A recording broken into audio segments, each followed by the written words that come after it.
Yang dikarenakan penyakit terminal adalah penyakit yang derita oleh pasien yang tidak bisa disembuhkan, sulit disembuhkan.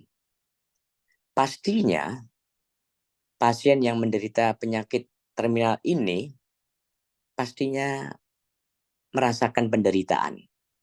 Biasanya penderitaan itu mengenai masalah rasa sakit yang berkepanjangan. Apabila tidak diobati, bagaimana? Ya tetap meninggal, namun kadang-kala diobati pun juga sulit. Dan bahkan bagi dokter sendiri, kalau ditanya bagaimana ini, mungkin dia mengatakan, ya kita hanya berdoa.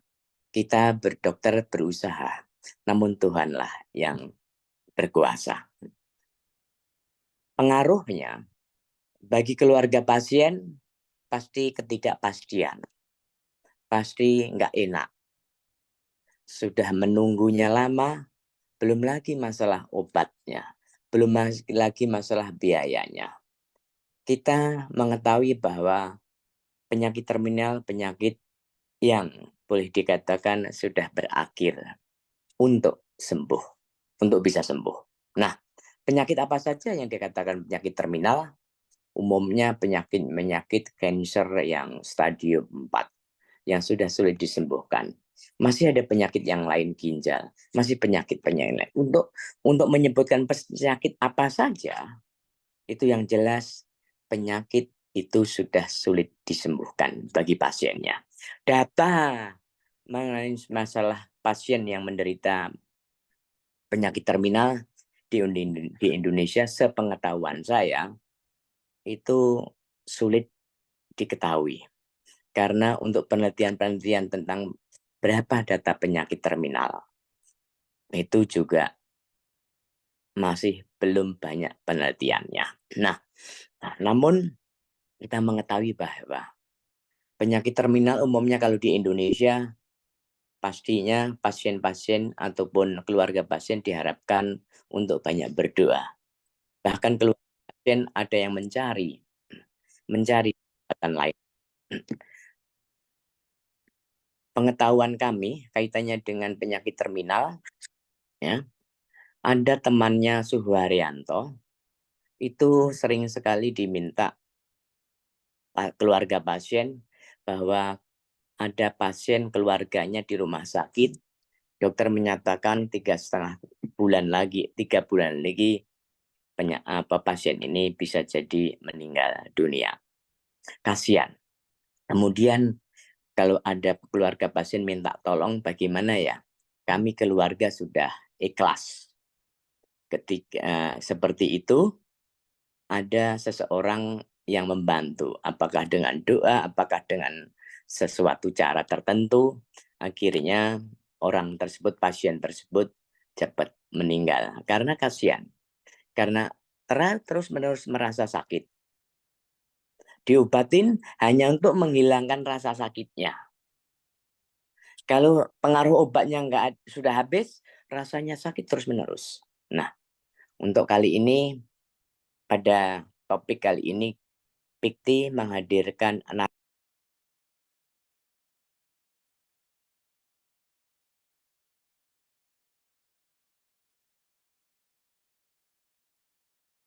izin Pak Sunarto, apakah masih bergabung?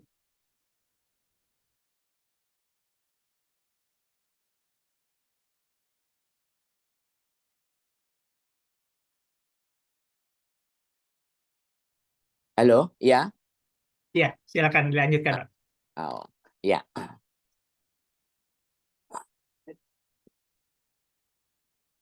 Narasumber yang dihadirkan dari Pikti yaitu Dr. Indria Laksmi Gamayanti, MSc Psikolog.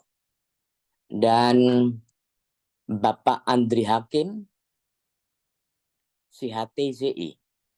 Untuk itu kami akan memperkenalkan profil dari Dr. Indria Laksmi Gamayanti, MSc Psikolog. Menurut kami, Dr. Indria Laksmi ini sering sekali menjadi narasumber di Pikti. Halo, selamat siang Dr. Indria Laksmi Gamayanti. Halo, selamat siang Dokter Indria Oke. Laksmi. Selamat siang Pak Narto, selamat siang Bapak Ibu juga yang lain, Pak Denny, Pak Andri, dan juga yang lain. Selamat siang. Ibu Indria masih di Yogyakarta hari ini atau di tempat? Masih Pak. Terima kasih. Ibu Indria Laksmi Gamayanti adalah dosen Fakultas Kedokteran Kesehatan Masyarakat dan Keperawatan Universitas Gadjah Mada. Sebagai psikolog klinis utama, pendidikan formalnya S1 Fakultas Psikologi Universitas Gadjah Mada, S2 Magister Sains Psikologi Perkembangan Universitas Gadjah Mada, dan program doktor Fakultas Psikologi Universitas Gadjah Mada. Pendidikan non formalnya brevet psikoterapi, kerjasama Universitas Pajajaran dengan Rino Group, Utrecht, the Netherlands, dan IMDR terapis, hipnoterapis, kegiatan Ketua Dewan Kehormatan Ikatan Psikolog Indonesia, Psikolog Klinis Indonesia, kemudian pendiri dan pimpinan Lembaga Pengembangan Diri dan Komunitas Kemuning, Kembar Yogyakarta, dan Ketua Yayasan Lembaga Perlindungan Anak DIY. Yang kedua, Bapak Andri Hakim CHT, ini tertulis trainer hipnosis licensee IHC PAKHAI, Presiden International Association Counselor of Therapy IAC USA Chapter Indonesian. Dan kami terakhir ini saya mendapatkan informasi juga bahwa Pak Andri Hakim ini adalah Presiden International Association of Counselor and Therapist, Chapter Indonesia. Selamat siang Pak Andri Hakim. Halo. Selamat siang Selamat. Pak Dr. Sunarto, selamat siang Pak Denny, selamat siang Ibu Indri. Ya, selanjutnya pengalaman Pak Andri Hakim adalah Certified Instructor IACS USA. Register CT 080406 sejak tahun 2008. Licensee Instructor IHC. Trainer metodologi tatap muka BNSP. Certified Hypnotherapist. Kompeten hipnosis dan hipnoterapis. Asesor hipnosis dan hipnoterapis. Manajer skema LSP kompeten. Penulis buku hipnosis bestseller, dan Ketua Umum Perkumpulan Sinergi Pikir Indonesia, pengurus Perkumpulan Komunitas Hipnosis Indonesia, dan founder henninghipnoterapi.com. Nah, nampaknya Pak Andri Hakim ini penulis yang aktif, membuahkan tulisan dalam bentuk buku Hypnosis in Teaching. Ya. Kemudian beberapa buku yang ditulis oleh Pak Andri Hakim. Oke, Ibu Bapak sekalian, nampaknya kita segera mendengarkan penjelasan-penjelasan yang berkaitan dengan pengaruh perilaku, psikologi, emosional pada pasien yang menderita terminal penyakit ini. Yang jelas pertemuan kedua narasumber ini sangat bagus, sama-sama yang satu Ibu Indria ahli psikologi, ya dokter, dan pengetahuan tentang hipnoterapisnya sangat bagus, apalagi Pak Andri Hakim. Pak Andri Hakim itu seorang pakar hipnotisme. Nah, untuk itu mari segera kita dengarkan kedua narasumber ini dalam seminar Bikti ini. Untuk itu dengan resmi seminar hari ini Bikti kami buka dengan resmi. Terima kasih. Terima kasih kepada Bapak Dr. Sunarto MH. Nah, baik, Bapak dan Ibu, tidak panjang kali lebar ya. Kami selanjutnya tadi sudah disebutkan oleh Pak Dr. Sunarto untuk GP dari para pembicara. Jadi kita lanjutkan saja kepada narasumber kami yang pertama, yaitu Ibu Dr. Indria Laksmi Gamayanti, MSc Psikolog, untuk menyampaikan paparannya kurang lebih waktu 45 menit. Kami persilakan Ibu Indria. Baik, terima kasih sekali Pak Denny. Terima kasih Bapak Ibu sekalian atas kesempatan yang diberikan pada saya untuk bisa bergabung kembali, berbagi cerita mungkin gitu ya dengan Bapak dan Ibu sekalian gitu. Saya izin share screen ya Pak Denny ya. Ya, mangga. Oke. Apakah sudah bisa dilihat? Sudah, Bu. Bisa, ya, sebentar. Ya, saya akan mengulas sedikit tentang psychological and behavioral impact of terminal illness gitu ya. Karena menurut saya ketika kita bicara tentang psikologi, maka di dalamnya sudah masuk juga masalah tentang emosi, kira-kira begitu. Ya. Kemudian agenda diskusi kita kali ini mungkin sedikit kita akan bicara tentang terminal illness atau penyakit terminal, kemudian psychological and behavioral impact-nya, lalu stress, coping, and adaptational outcomes yang terjadi. Kira-kira seperti itu. Nggih. Tadi terima kasih Pak Narto sudah mengawali dengan apakah itu terminal illness. Jadi memang penyakit terminal ini kurang lebih adalah penyakit yang tidak dapat disembuhkan atau dianggap tidak dapat disembuhkan atau diobati secara akurat dan diperkirakan akan mengakibatkan kematian pada pasien. Istilah ini sering digunakan untuk penyakit-penyakit yang diperkirakan akan menyebabkan atau tidak dapat disembuhkan, menyebabkan kematian maksud saya, atau tidak dapat disembuhkan seperti misalnya kanker, demensia, jantung, dan sebagainya. Hanya memang saya kok memilih untuk tidak membicarakan tentang death and dying begitu ya, karena kalau kita sudah bicara di sana, kadang, orang menjadi kurang bersemangat atau tadi kata Pak Narto ini menakutkan dan berat gitu ya. Monggo nanti kalau akan ada yang berdiskusi ke arah sana, kita bisa saja secara terbuka mendiskusikannya, tetapi karena saya berpikir mudah-mudahan ini nanti bermanfaat untuk yang sakit dan juga yang mendampingi, yang tentu saja di samping ini punya istilah yang berat sebagai terminal illness begitu nggih.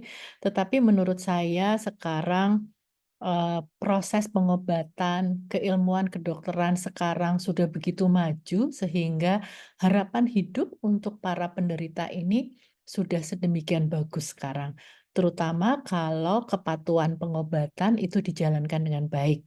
Di samping itu tentu saja juga Bapak Ibu di sini setuju ya bahwa ketika seseorang itu punya semangat yang tinggi untuk sembuh, punya semangat tinggi untuk bisa beraktivitas kembali, maka insya Allah dengan izin Tuhan tentunya saya melihat cukup banyak orang-orang yang sudah dianggap mengalami terminal illness ini ternyata bisa sembuh atau paling tidak masih diberi kesempatan untuk beraktivitas lebih banyak lagi. Kira-kira demikian sehingga memang saya tidak menyenggol atau tidak mengambil part yang death and dying-nya. Kira-kira begitu, nggih. Saya kira kita semua pasti memahami bahwa ketika penyakit yang, apa ya, dianggap menyeramkan ini terjadi, maka ada dampak secara fisik, psikologis, dan sosial.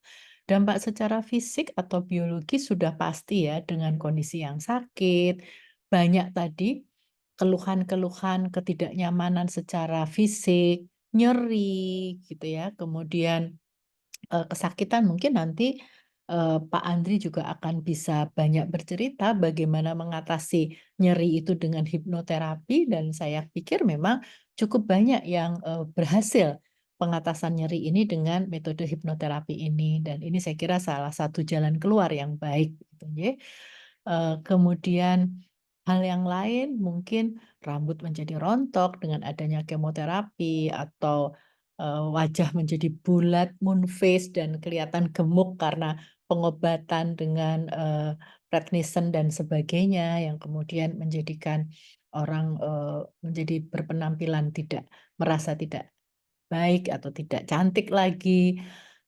Ada yang kemudian kulit menjadi lebih menghitam dan sebagainya. Pasti dampak-dampak fisik ini banyak sekali yang dirasakan. Nah, tentunya dampak fisik ini pasti berpengaruh pada kondisi psikologis seseorang. Di samping itu juga ketika pertama kali mendapatkan diagnosis, wah Anda sakit kanker, kemudian kebetulan saya juga adalah, salah satu pengurus di Yayasan Kanker Indonesia, cabang Yogyakarta begitu ya. Jadi cukup banyak juga, berinteraksi dengan para penderita kanker dan juga ketika saya masih bekerja di Sarjito cukup banyak saya memang, berinteraksi ataupun juga membantu para penderita kanker terutama pada anak-anak. Dan ini dampak psikologisnya memang luar biasa, nggih. Ketika mendapatkan diagnosis yang pertama kali dari dokter, kaget, mungkin syok begitu ya. Denial, kenapa kok harus saya? Kenapa bukan orang lain aja sih yang sakit? Kenapa saya? Kenapa anak saya? Kenapa keluarga saya? Seperti itu. Lalu nanti disertai kecemasan dan sebagainya yang saya nanti singgung di slide yang berikutnya. Jadi dampak psikologis ini luar biasa yang seringkali lalu terjadi Eee, lingkaran antara kondisi fisik, psikologis, dan juga sosial. Karena, orang-orang yang menderita sakit ini tentunya memiliki keterbatasan untuk beraktivitas seperti biasanya, atau membatasi dirinya untuk beraktivitas seperti biasa. Nah, yang kedua ini loh yang menurut saya ini perlu lebih untuk diatasi.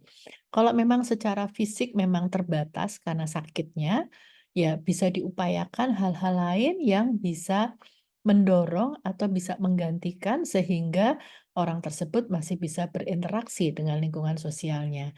Tetapi kemudian ketika yang bersangkutan sudah menjadi membatasi dirinya untuk tidak berinteraksi sosial, nah ini biasanya lalu terkait betul dengan dampak psikologis yang dialami, ya, atau kondisi psikologis yang dialami.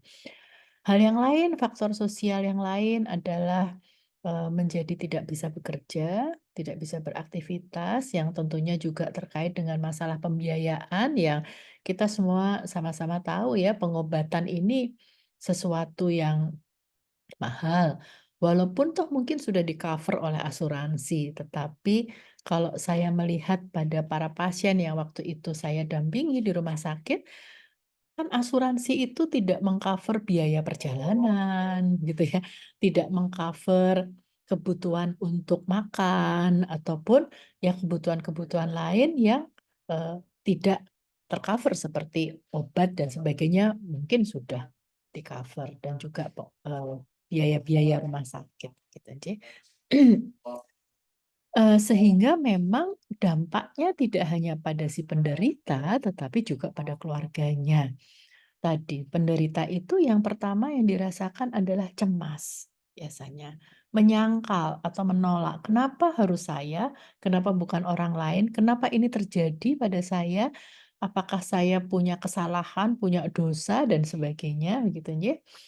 Dan akibatnya orang ini bisa menjadi sedih.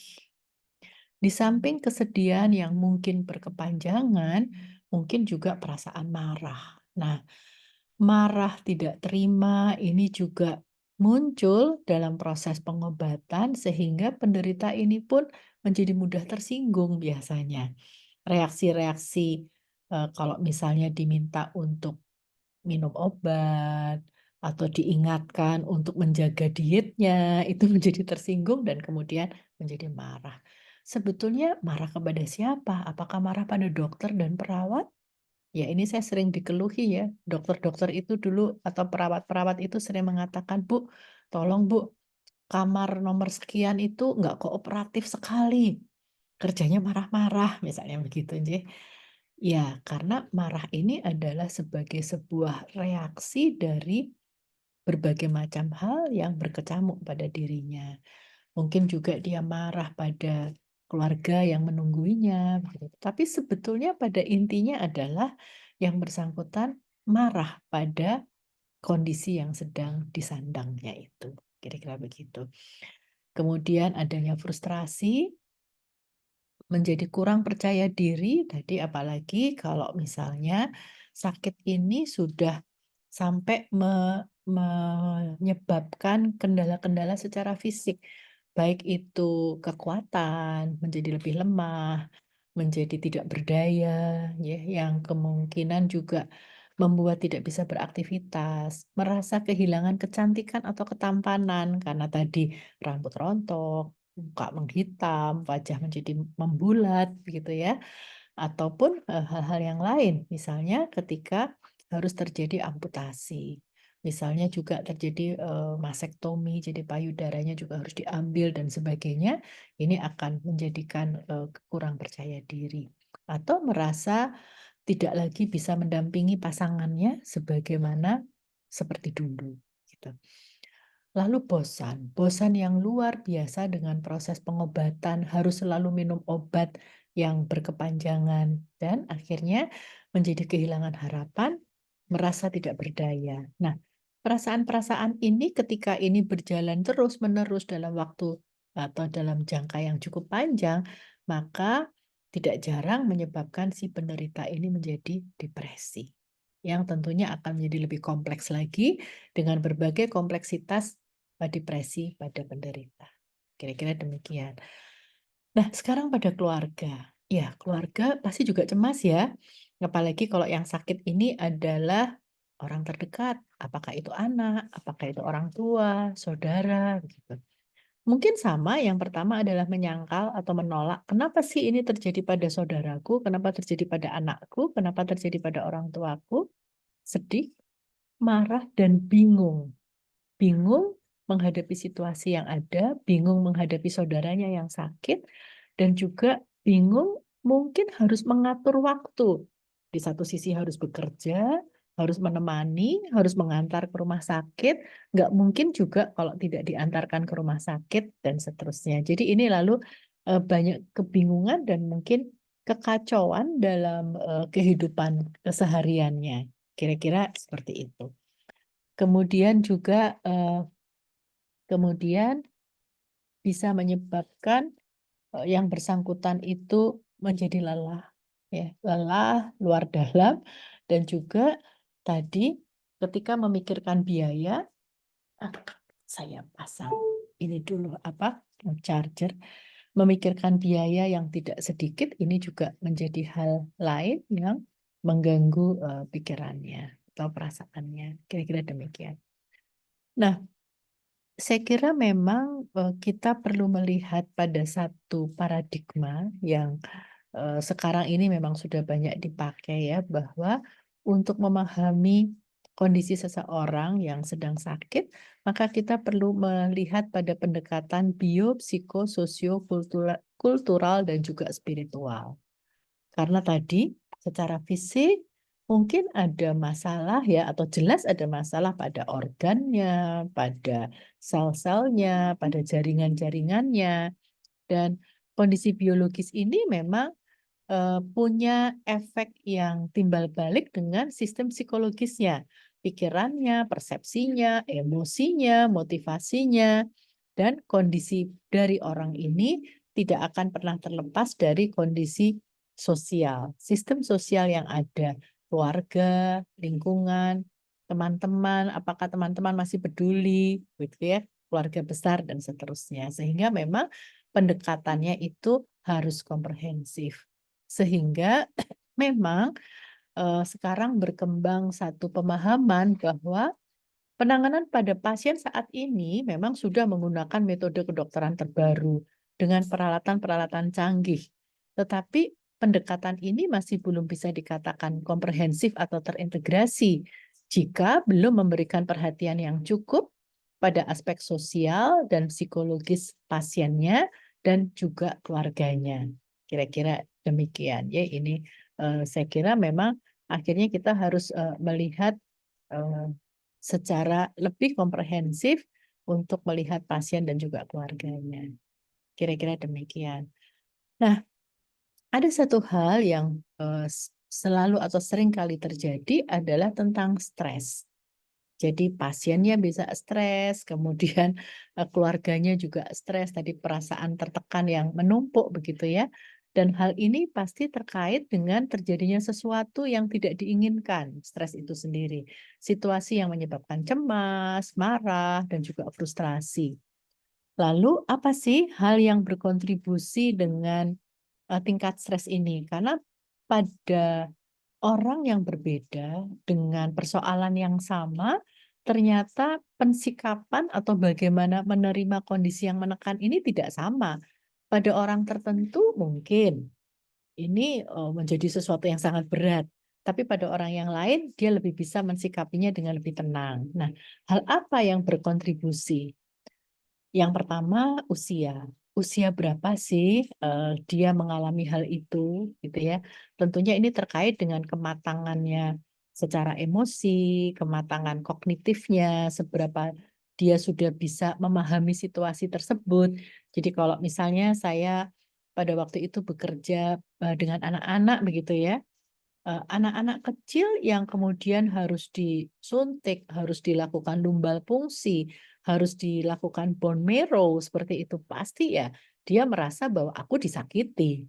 Apapun alasannya, tetapi aku disakiti dan kenapa kok orang tuaku malah membiarkan aku disakiti seperti ini. Ini kalau pada anak-anak. Tetapi kalau pada orang dewasa, walaupun juga merasa sakit, tetapi sudah lebih mempunyai pemahaman bahwa ini memang dilakukan untuk kebaikanku, gitu, dan juga tingkat emosinya. Nah, juga tentang pengalaman-pengalaman sebelumnya. Sebelumnya itu baik ketika dia sudah menderita sakit, ataupun pengalaman-pengalaman sebelumnya, bahkan mungkin pengalaman pada waktu dia masih kecil. Dan ini pasti akan sangat berpengaruh pada bagaimana seseorang mensikapi situasi tersebut. Mungkin nanti Pak Andri juga akan bisa menceritakan lebih banyak dan tentunya terapi-terapi juga akan juga terkait dengan pengalaman-pengalaman masa lalu ini. Dan juga tentu saja persepsi kembali bagaimana seseorang mempersepsikan sebuah situasi ini menjadi sesuatu yang sangat penting. Kira-kira begitu. Nah, ada 3 faktor penyebab stres. Yang pertama adalah major life events, yaitu ketika seseorang mengalami kejadian-kejadian yang mengancam keselamatan atau dianggap dapat mengubah kehidupannya. Jadi misalnya ketika terjadi kecelakaan, adanya bencana alam, meninggalnya pasangan, berita buruk dalam hal ini menerima diagnosis adalah termasuk berita buruk begitu ya, yang mengakibatkan perubahan besar dalam kehidupan maupun dalam kesehariannya. Di sini, juga selain berita buruk, juga pengalaman ketika kita bicara tentang pengalaman, adalah pengalaman tindakan medis yang menyakitkan. Jadi painful medical procedure yang, ya kalau saya melihat kadang di Indonesia ini upaya-upaya untuk mengurangi atau menghilangkan rasa sakit yang amat dari tindakan medis, ini menurut saya memang masih perlu untuk ditingkatkan. Jadi kalau misalnya saya melihat anak-anak kecil yang dilakukan lumbal fungsi ataupun BMP ya, bone marrow function, itu wah menderita sakit yang luar biasa, nyeri pada waktu itu, nyeri karena akibat tindakan medis. Tentu ini akan menyebabkan sebuah peristiwa yang traumatik ya pada anak sehingga berikut-berikutnya memang lalu anak menjadi lebih cemas, lebih takut dalam menghadapi proses pengobatan itu sendiri gitu. Tidak hanya pada anak-anak sebetulnya tetapi pada orang dewasa pun ketika tidak dilakukan premedikasi yang tepat atau yang sesuai menurut saya ini juga akan bisa memberikan dampak yang cukup besar gitu. Kemudian yang kedua adalah chronic stressors, yaitu pengalaman atau kejadian yang tidak menyenangkan atau yang menekan yang terjadi dalam waktu lama. Misalnya problem-problem perkawinan atau problem rumah tangga, adanya diskriminasi mungkin di lingkungan, atau rasa sakit yang terus-menerus. Jadi kalau tadi rasa sakit karena tindakan medis itu mungkin lebih ke akut stres gitu kalau menurut saya, tetapi rasa sakit yang terus-menerus adalah nyeri yang dirasakan sepanjang waktu misalnya ya, karena, sakit atau penyakit itu sendiri lalu yang bersangkutan mengalami nyeri-nyeri yang panjang. Kemudian yang ketiga adalah daily hassles, ini adalah kondisi yang terjadi sehari-hari, mungkin tidak terlalu besar atau tidak terlalu berat namun bisa mengesalkan dan membuat tidak nyaman. Misalnya saja adanya, kemacetan lalu lintas gitu ya. Deadline yang harus dikerjakan pada orang-orang yang sedang menderita sakit, minum obat yang harus diminum secara rutin atau diet ketat yang harus dijalani. Ini kan ya kalau bisa pengennya mau makan enak terus ya setiap hari, tapi kan itu tidak mungkin untuk dilakukan. Dan ini akan walaupun kecil-kecil ini memberikan efek kumulatif atau jangka panjang pada yang bersangkutan. Nah, eee stresor atau penyebab stres pada penderita penyakit terminal ini seringkali disebut sebagai unfolded stress. Jadi stres yang memang tidak mungkin untuk bisa dihindari begitu ya, karena memang ini terjadi terus-menerus pada yang bersangkutan gitu. Ini yang apa, karena memang rasa nyerinya itu selalu ada, rutinitas harus minum obat juga harus selalu rutin ke dokter, ke rumah sakit, berobat, dan tindakan-tindakan medis yang harus dijalani. Maka, coping menjadi mekanisme yang penting sehingga kesejahteraan psikologis tetap bisa diraih walaupun dalam kondisi yang tadi menyebabkan stres tadi. Coping ini, sampai sejauh ini biasanya memang terjemahannya masih coping, kalau bahasa asing pakai C ini lalu jadi pakai K begitu ya. Coping adalah kemampuan untuk mengatasi masalah secara umum seperti itu, atau upaya yang dilakukan untuk menguasai, mentolerir, serta mengurangi tekanan yang dirasakan. Jadi bagaimana seseorang itu berusaha, berupaya untuk dia bisa, mengatasi situasi-situasi yang menekan tadi. Secara pribadi. Jadi, nah nanti saya ingin mengajak hal-hal apa saja sih yang bisa dilakukan atau dilakukan oleh masing-masing. Ketika coping itu berhasil, maka tekanan atau kondisi yang menekan tidak akan berdampak besar pada yang bersangkutan, atau ya paling tidak minimal lah. Akan tetapi jika copingnya gagal, maka akan berdampak negatif pada kondisi kesehatan fisik dan mental dari yang bersangkutan. Nah, ketika coping ini berhasil, strategi coping berhasil dalam jangka panjang, maka akan mendorong tercapainya apa yang disebut dengan pencapaian adaptasi atau adaptational outcome.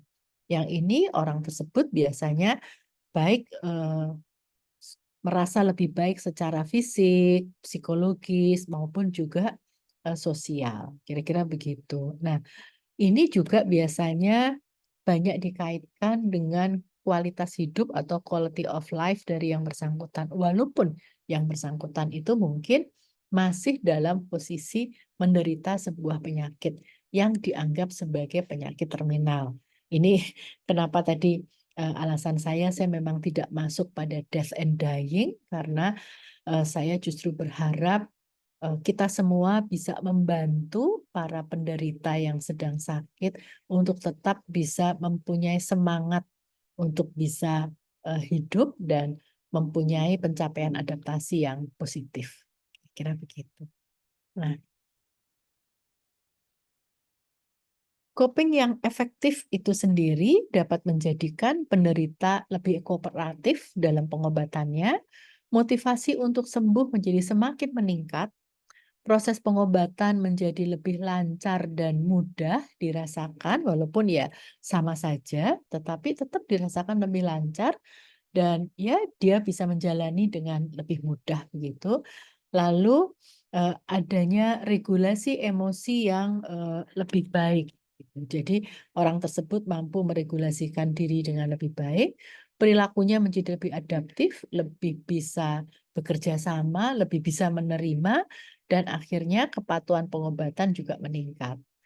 Tentu kita perlu optimis ya dengan kepatuhan pengobatan yang meningkat, kembali harapannya tingkat kesembuhan juga akan menjadi lebih baik karena secara teoritis kalau saya tidak salah penyakit-penyakit seperti leukemia dan sebagainya itu sekarang harapan sembuhnya sudah lebih dari 80% begitu ya. Jadi ini mudah-mudahan tidak lagi menjadi terminal, tapi terminal kecil aja deh gitu yang kemudian bisa melanjutkan perjalanan kembali gitu.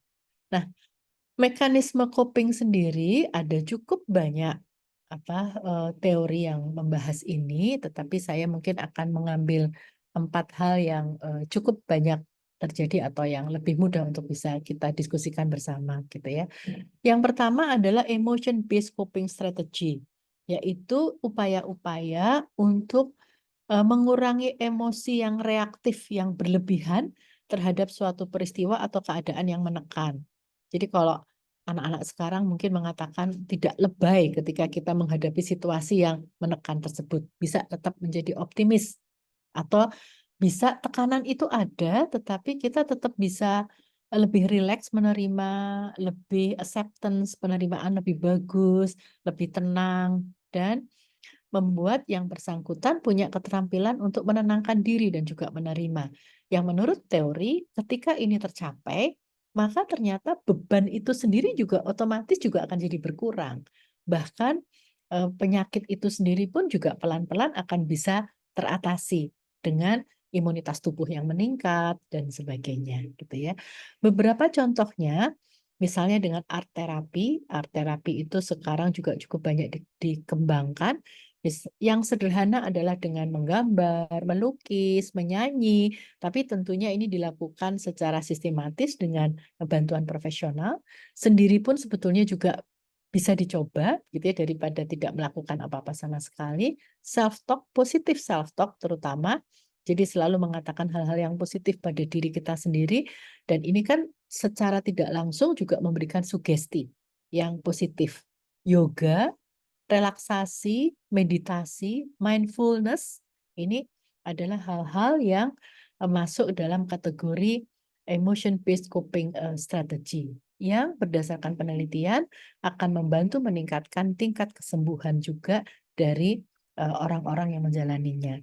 Saya yakin karena di sini cukup banyak ahli-ahli pengobatan alternatif dari berbagai sudut ya.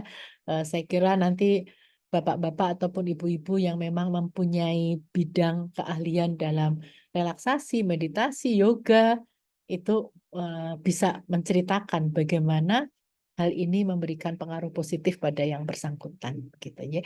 Kalau hipnoterapi kan memang dilakukan oleh orang lain, tetapi sebetulnya kita juga bisa melakukan self hipnosis sebetulnya ya. Saya kira demikian. Ini masuk di dalam hal ini. Kemudian yang kedua adalah problem based coping strategy, yaitu menghadapi secara langsung atau melibatkan diri pada upaya-upaya langsung dalam pengatasan masalah. Yang hal ini akan membuat yang bersangkutan merasa lebih kompeten, lebih berdaya, lebih mampu mengontrol hal yang sedang dia hadapi.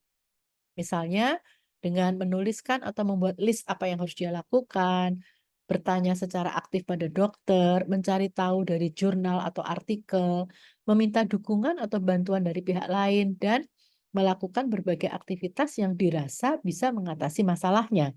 Misalnya berolahraga, bernyanyi, berkesenian, ya ini ada terkait dengan art tadi ya, tapi ini dia lakukan secara sendiri.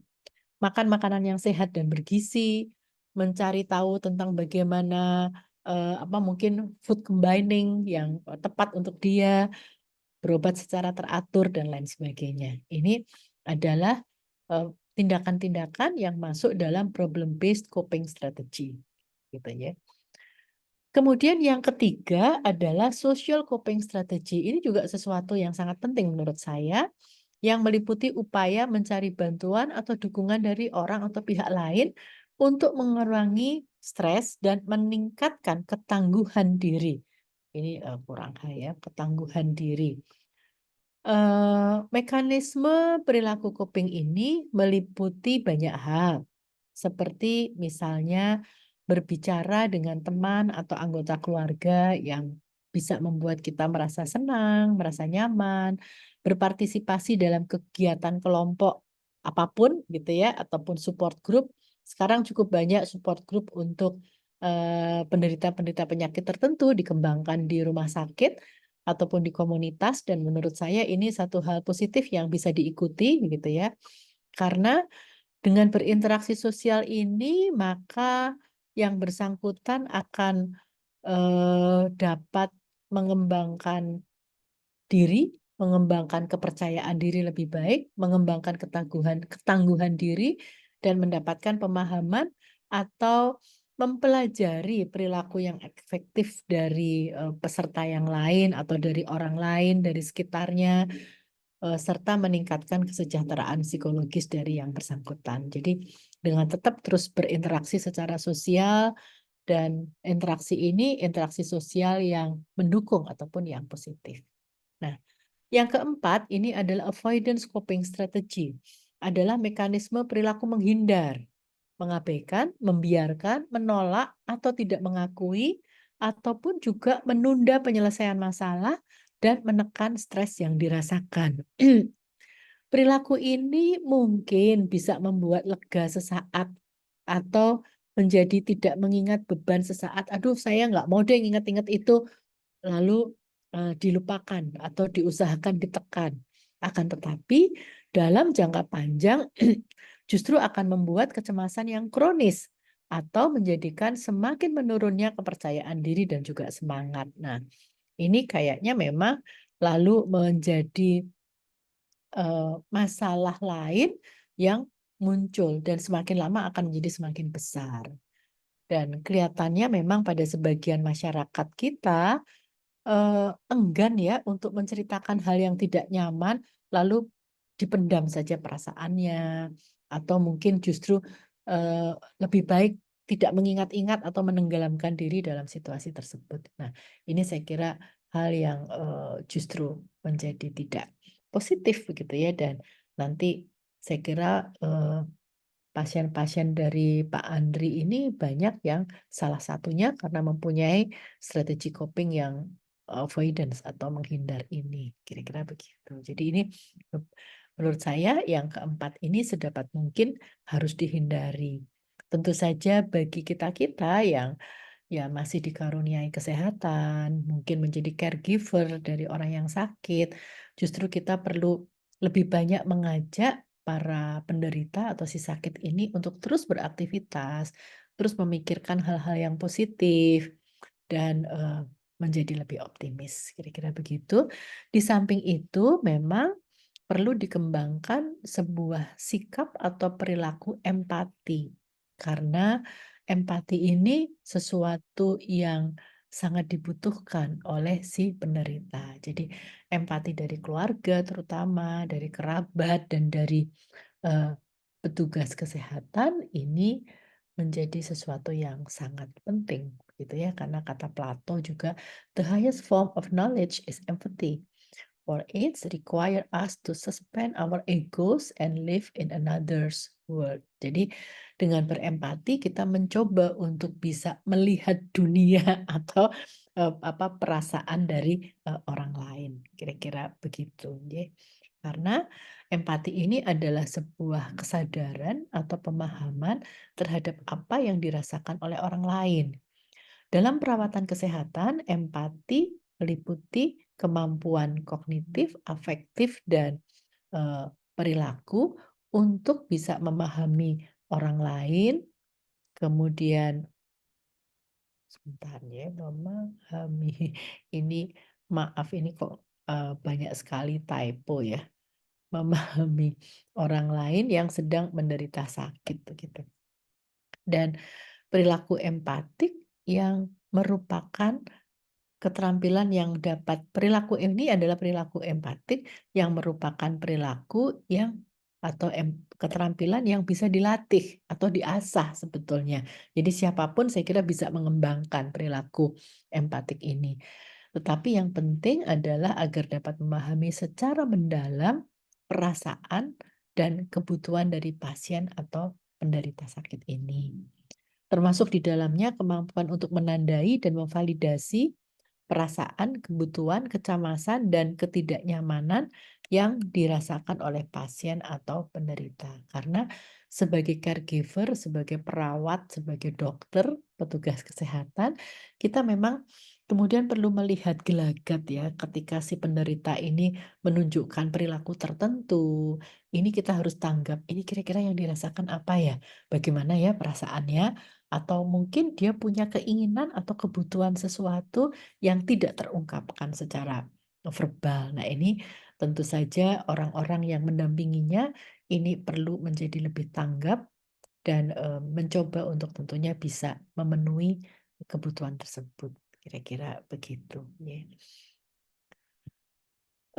Keuntungan dari perawatan yang empatik tadi yang dilakukan oleh siapapun, baik itu oleh keluarga, terutama juga oleh para petugas kesehatan, ini akan bisa membangun hubungan terapeutik yang lebih baik. Jadi hubungan yang juga menimbulkan kekuatan, hubungan yang dalam tanda petik menyembuhkan dari yang bersangkutan sehingga ketika berdekatan dengan orang ini lalu penderitaannya bisa jadi berkurang dan menimbulkan rasa percaya yang kuat pada yang bersangkutan. Kemudian juga bisa meningkatkan kepatuhan untuk berobat, meningkatkan semangat untuk sembuh, meningkatkan ketenangan, dan meningkatkan kualitas hidup dari pasien ataupun sang penderita. Kembali, ya perkara usia, perkara kondisi-kondisi yang kemudian semakin memburuk, ini memang kadang sesuatu yang tidak bisa kita hindarkan, akan tetapi harapannya ketika kualitas hidup dari penderita itu baik dan juga kualitas emosi, kondisi emosi dari caregiver, dari keluarga, dari orang-orang yang merawat juga tetap dalam kondisi prima, harapannya kondisi ini bisa dilalui dengan lebih mudah. Dan tentu saja ketika memang sudah saatnya ya kita tentu tidak bisa menghindar karena memang ini sudah kepastian dari Yang Maha Kuasa. Saya kira itu yang bisa saya sampaikan. Mudah-mudahan bisa menjadi pemantik untuk diskusi kita selanjutnya. Matur nuwun, selamat siang, dan saya kembalikan pada moderator.